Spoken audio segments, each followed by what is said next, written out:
नमस्कार मंडळी, आईने भारतातून येताना काय काय आणलं आणि काय आणणं अलाउड आहे चेक इन बॅगमध्ये ते तुम्हाला दाखवते. तर सगळ्यात आधी तर आमच्या सासूबाईंनी दिलेल्या या खारवड्या आणि त्यांच्या हातचे स्पेशल पापड, फेण्या, हे बघा तांदळाचे पापड जे माझ्या मावशीने दिलेले आहेत आणि त्यामध्ये आहेत पोह्यांचे पापड आणि फेण्या ज्या माझ्या सासूबाईंनी बनवलेल्या आहेत.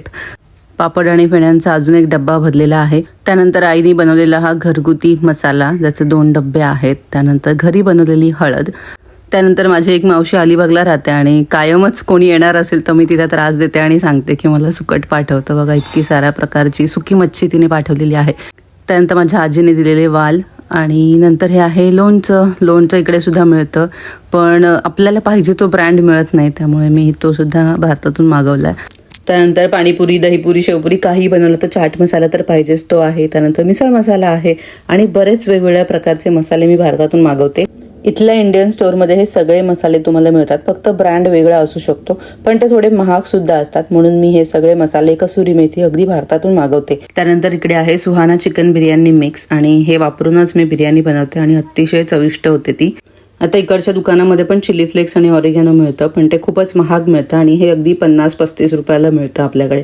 त्यानंतर राई, मोहरी, जिरं, कोकमसुद्धा मी बरंच वापरते, त्यामुळे ते सुद्धा मागवलेलं आहे. आणि त्यानंतर हा आहे केसरी मिल्क मसाला, जे काही मी गोड पदार्थ बनवते त्यामध्ये मला हा मसाला लागतोच, त्याचे बरेचसे डब्या मागवल्यात. हिंग आहे, हिंगसुद्धा डाळीमध्ये, भाज्यांमध्ये मी वापरते.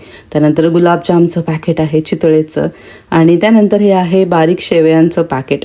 मला वाटतं इकडे पण हे मिळत असावं, पण मी काही अजूनपर्यंत शोधलेलं नाहीये. त्यानंतर दालचिनी आणि तेजपत्ता, हे 2 माझं कायम संपतं, त्यामुळे हे 2 मागवलेत मी. त्यानंतर हा सुकवलेला कढीपत्ता, आईने ताजा कढीपत्ता आणला होता, तो मागच्या 2-3 दिवसामध्ये मी सुकवून टाकलेला आहे.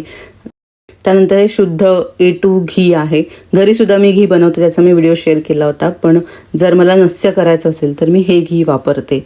त्यानंतर हा आहे मॅगी मसाला आणि आता नेदरलँड्समध्ये उन्हाळा चालू आहे, तर त्यासाठीही जलजिरा वॉटर. खरं तर मला कैरीचं पन्ह बनवण्यासाठी काही ड्राय पावडर वगैरे मिळते का ते बघायचं होतं, जसं आपल्याकडे रसना असतं तसं, पण ते नाही मिळालं म्हणून मी हे मागवले. ट्राय करून बघेन, नाही तर मग कोकम सरबत जिंदाबाद. त्यानंतर आईने घरी बनवलेली ही चकलीची भाजणी आणि मोदकाचं पीठ. इकडच्या पिठाने मोदक चांगले बनतीलच अशी काही गॅरंटी नसते, त्यामुळे मागवून ठेवलंय मी. आणि हे इतकं सगळं सामान माझी आई चेक इन बॅगमध्ये घेऊन आली. सुकी मच्छी सोडली तर बाकी सगळ्या गोष्टी ऑलमोस्ट नेदरलँड्समध्ये मिळतात, पण आपल्याकडे त्या स्वस्त मिळतात आणि घरगुती वस्तू पाहिजे म्हणून मी त्या मागवल्यात.